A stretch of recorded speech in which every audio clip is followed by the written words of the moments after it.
Hello बच्चों, मैं फैज़ और आप देख रहे हैं फैज़ फिजिक्स क्लासेस, जिसमें हम आज पढ़ने वाले हैं कैपेसिटर के बारे में। मैंने कैपेसिटर को सोनू सूद से क्यों कंपेयर किया है? जैसे सोनू सूद सबकी मदद कर रहे हैं, उसी तरह से इलेक्ट्रिकल अप्लायंस में कैपेसिटर इलेक्ट्रिकल एनर्जी दे देकर इलेक्ट्रिकल अप्लायंस की मदद करता है। इसलिए ये इलेक्ट्रिकल अप्लायंस का भी सोनू सूद है, एनर्जी दानी बाबा, ये एनर्जी देता है। जैसे हमारे घर पे बहुत सारे इलेक्ट्रिकल अप्लायंस ऐसे होते हैं जिन्हें काफ़ी नखरे होते हैं, काफ़ी भाव बढ़ जाता है उनका, टाइम टू टाइम भाव बढ़ जाता है। जैसे फैन है, फैन को स्टार्ट करने जाओगे तो हमारे घर पे सप्लाई मान लो 200 आ रहा है, तो फैन नखरे दिखाएगा, नहीं हम 200 पे तो स्टार्ट नहीं होंगे, हमको एक बार स्टार्ट करने के लिए तो 800 एनर्जी चाहिए और सप्लाई आ रहा है 200। तो कैपेसिटर बाबा बोलेगा, जो व्हाइट कलर का कैपेसिटर होता है आपने देखा होगा, फैन के ऊपर लगा होता है, वो कैपेसिटर बोलेगा तेरे को 600 एक्स्ट्रा एनर्जी चाहिए, ले मैं तुम्हें दे देता हूँ। ये कैपेसिटर 600 एनर्जी उसको देगा, वो स्टार्ट होगा।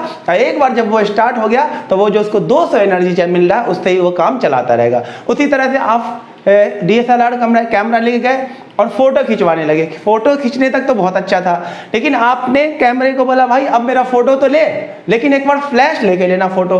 तो फिर फ्लैश क्या बोलेगा, बैटरी की तरफ फ्लैश देखेगा, भाई मुझे 1000 एनर्जी चाहिए। बैटरी बोलेगा भाई मैं खुद गरीब हूँ, मेरे पास 200 एनर्जी है, तू मांग रहा है 1000। तो वो फ्लैश बोला नहीं, तब तो मैं 200 एनर्जी पे तो मैं नहीं चलने वाला, 200 पे तू फोटो ले ले, लेकिन मैं 200 पे तो फ्लैश नहीं दूंगा, फ्लैश देने के लिए तो मेरे को 1000 एनर्जी चाहिए। तो बोलेगा कि चलो भाई 200 मैं देता हूँ। फिर से भाई साहब कैपेसिटर उसमें से निकलेंगे, तेरे को 1000 चाहिए, 200 तेरे बैटरी देना, ले 800 एनर्जी मैं देता हूँ, फ्लैश मुझे दे। तो ये कैपेसिटर क्या करता है, इलेक्ट्रिकल अप्लायंस में एनर्जी देने का काम करता है। बेसिकली कैपेसिटर एनर्जी का भरा हुआ बाल्टी है, और ये क्या करता है, एट अ टाइम जब जिस इलेक्ट्रिकल अप्लायंस को बहुत सारी एनर्जी चाहिए, वो कहाँ से प्रोवाइड हो जाता है, कैपेसिटर से। तो कैपेसिटर होता क्या है, एक ऐसा इलेक्ट्रॉनिक डिवाइस जो अपने अंदर ढेर सारी एनर्जी स्टोर करके रखता है। किस फॉर्म में, चार्ज के फॉर्म में। और जब जिस इलेक्ट्रिकल अप्लायंस को जिस टाइम पे एक टाइम में बहुत सारी एनर्जी चाहिए होती है, वो कैपेसिटर से ले लिया जाता है।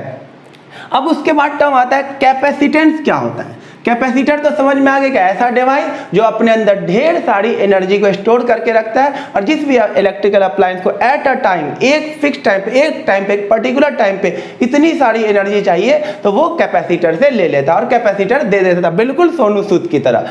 देखो अब आता है टर्म कैपेसिटेंस। कैपेसिटेंस क्या होता है, अब कोई कैपेसिटर के चार्ज को स्टोर करने की कैपेसिटी होती है, नहीं कि कोई कैपेसिटर कितना भी चार्ज स्टोर कर लेता। तो हर कैपेसिटर के चार्ज करने की कैपेसिटी होती है, कैपेबिलिटी होती है, और वो कितना करेगा वो बताएगा कैपेसिटेंस। तो किसी भी कैपेसिटर का कैपेसिटेंस क्या बताता है, उसके चार्ज करने की जो कैपेसिटी है, वो कैपेसिटर कितना चार्ज को अपने अंदर स्टोर कर सकता है, वो किससे पता चलेगा, कैपेसिटेंस से। अगर किसी कैपेसिटर का कैपेसिटर है 20 माइक्रोफैरड और दूसरे कैपेसिटर कैपेसिटेंस है 10 माइक्रोफैरड, तो इसकी कैपेसिटी ज्यादा है, तो इसके चार्ज के स्टोर करने की कैपेसिटी भी क्या होगी, ज्यादा होगी। तो कैपेसिटेंस बेसिकली क्या होता है, किसी कैपेसिटर का चार्ज को स्टोर करने की कैपेसिटी। तो चलो बच्चों, अब हम देखते हैं कोई कैपेसिटर अपने अंदर चार्ज को स्टोर कैसे करता है, इसका प्रोसेस क्या होता है। उससे पहले ये देखिए, हम सब ने कैपेसिटर देखा हुआ है, फैन के ऊपर जो व्हाइट कलर का सिलिंड्रिकल शेप का होता है, वही कैपेसिटर जिसको हम कंडेंसर बोलते हैं, वही कैपेसिटर या कंडेंसर क्या करता है, एनर्जी अपने अंदर स्टोर करके रखता है। जब फैन को स्टार्ट किया जाता है, स्टार्टिंग टाइम में जब उसको ज्यादा एनर्जी की जरूरत होती है, तो ये एनर्जी का बाल्टी उसे उतनी एनर्जी दे देता है। तो चलिए देखते हैं कि कोई कैपेसिटर अपने अंदर चार्ज को स्टोर कैसे करता है। देखिए हमारे पास एक प्लेट है ए, जिसके ऊपर रखा हुआ है पॉजिटिव चार्ज, ठीक है। अब हम इसको चार्ज देते जा रहे हैं, इसको चार्ज हम देते जा रहे हैं, चार्ज देते जा रहे हैं, चार्ज देते जा रहे हैं, और इसका पोटेंशियल इंक्रीज होता रहा है। चार्ज देने से इसका पोटेंशियल इंक्रीज हो रहा है, हो रहा है, हो रहा है। कब तक इंक्रीज होगा, जब तक इसका पोटेंशियल मैक्सिमम ना हो जाए, यानी चार्ज बढ़ाते रहेंगे, चार्ज देते रहेंगे, और इस प्लेट का पोटेंशियल क्या होता रहेगा, इंक्रीज होता रहेगा, ठीक है। अब ये बहुत ज्यादा इस पर चार्ज हो गया, यानी इसका पोटेंशियल मैक्सिमम हो गया। अब हम क्या करते हैं, नहीं इसको तो हमें और चार्ज को स्टोर कराने वाला डिवाइस बनाना है, तो उसके लिए क्या करना होगा, इसमें एंट्री कराते हैं। इस फिल्म में, एक पिक्चर में एक नए कंडक्टर के एंट्री कराते हैं, इसके पड़ोस में एक और कंडक्टर ला के रख देते हैं। तो अब होगा चार्जिंग बाय इंडक्शन। इस चार्ज प्लेट की वजह से यहां पर इंडक्शन होगा, इसका सारा इलेक्ट्रॉन इधर आ जाएगा, सारा इलेक्ट्रॉन इधर आ जाएगा, और जहां पर से इलेक्ट्रॉन छोड़ के आएगा वहां पे आ जाएगा पॉजिटिव चार्ज। तो अब सिर्फ प्लस वाले का पोटेंशियल था, लेकिन अब क्या हो जाएगा, इस माइनस वाले की वजह से भी पोटेंशियल होगा और इस प्लस वाले की वजह से पोटेंशियल होगा। तो मान लीजिए पहले पोटेंशियल सिर्फ इस प्लस वाले का था और सपोज करते हैं इस प्लस वाले प्लेट ए का पोटेंशियल था मान लीजिए 100, सिंपल एग्जांपल के लिए इसका पोटेंशियल था 100। अब इसको लाने से क्या हुआ, देखिए अब इसको लाने से क्या हुआ, इसका पोटेंशियल देखिए क्या हो गया, ये माइनस का पोटेंशियल है, इसकी वजह से इस नेगेटिव चार्ज की वजह से पोटेंशियल नेगेटिव होगा और इस पॉजिटिव चार्ज की वजह से पोटेंशियल क्या होगा, पॉजिटिव। लेकिन आप एक चीज देखिए, ये नेगेटिव वाला जो चार्ज है इस प्लेट के नजदीक है, तो हम जानते हैं पोटेंशियल का फॉर्मूला क्या होता है, KQ/R, यानी R अगर कम होगा तो पोटेंशियल क्या होगा, ज्यादा।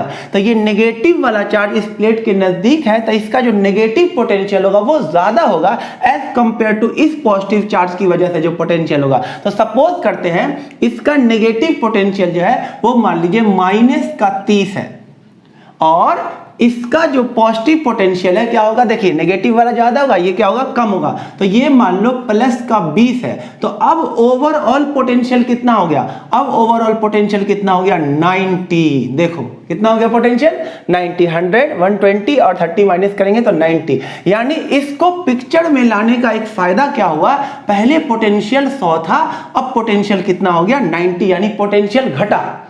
अब इस प्लेट का पोटेंशियल घटा, अब यानी इसमें हम और चार्ज को ठूस सकते हैं, तो इसमें हम और चार्ज को पुट कर सकते हैं। यानी इस प्लेट को लाने से फायदा क्या हुआ, इसका पोटेंशियल कम हुआ और अब इसका पोटेंशियल जब कम हुआ तो इसके अंदर और चार्ज को स्टोर करने की कैपेसिटी बढ़ गई। यानी कि अब क्या करते नहीं, इसके अंदर तो और इसको चार्ज स्टोरिंग डिवाइस बनाना नहीं, अभी तो पोटेंशियल थोड़ा सा कम हुआ है तो चार्ज को स्टोर करने की कैपेसिटी थोड़ी बड़ी है, लेकिन और अच्छा काम करते हैं।